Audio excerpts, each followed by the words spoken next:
Hello everyone, I'm Glenn Jones here at the sideboard with Riki Hayashi. Riki is a member of our event staff and a level 3 judge. Many of you may be familiar with him from a wide variety of events that you've worked, right?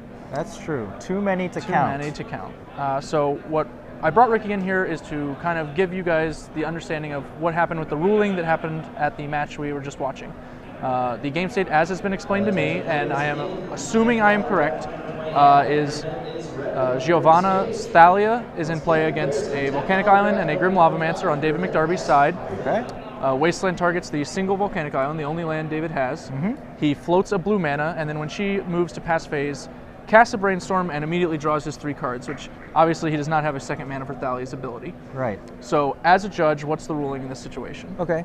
So what's happened here is that David McDarby has committed a game rule violation. He's cast a Brainstorm that he does not have the correct mana to cast. He would need a blue and another mana to account for the Thalia in play. By doing so, although he did proceed to resolve the spell and drew cards that he was not entitled to have, a game rule violation was already committed. So at that point, that invalidates the drawing extra cards afterwards. Okay. The philosophy here is that we don't want people like Giovanna, you said the opponent was? We don't want her to kind of sit and wait for him to draw the cards. A mistake has already been made. It's both players' responsibility to maintain the proper game state. Even though, you know, she might not have had the opportunity to go, hey, wait, you can't draw those cards. Once the GRV has been committed, that's the focus of the infraction here. We say, okay, game rule violation committed before the cards were drawn. We're going to rewind to as much of a correct game state as we can achieve, which means in this case you take 3 random cards from his hand. You know, if they've been combined with his hand, we don't know which ones are supposed to be there. So we're going to take 3 random cards, put them back on top of his library. He hasn't tapped a land, so we're not going to rewind any mana abilities.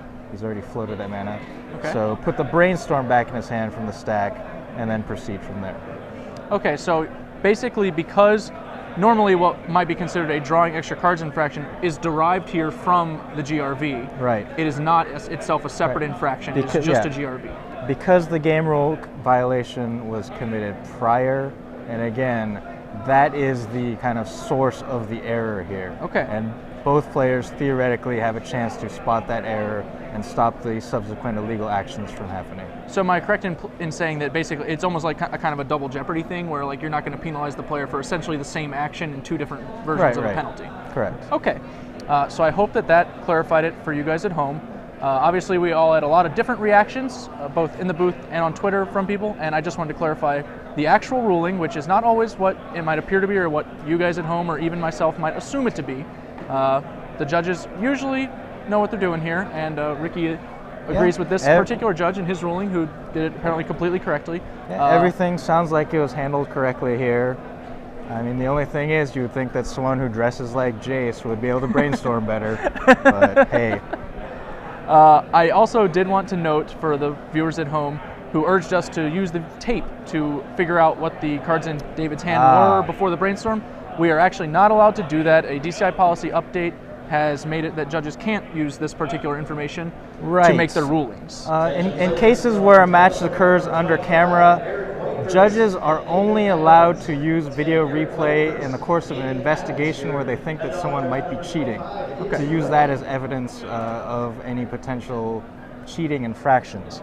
To try to repair a game state off of a video replay, I think one of the things is we just don't have the technology like the NFL does to go, snap, give me a replay of that right now. That's just not possible. Sure. And we don't want to try to gauge how much time something like this might take.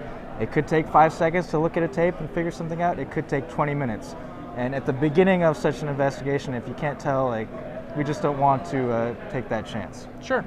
All right, well, thank you, Riki, for joining us in the booth and explaining all this. Nope, I'll let you get back to your events staffing duties, and I'll let you guys get back to the Legacy Open.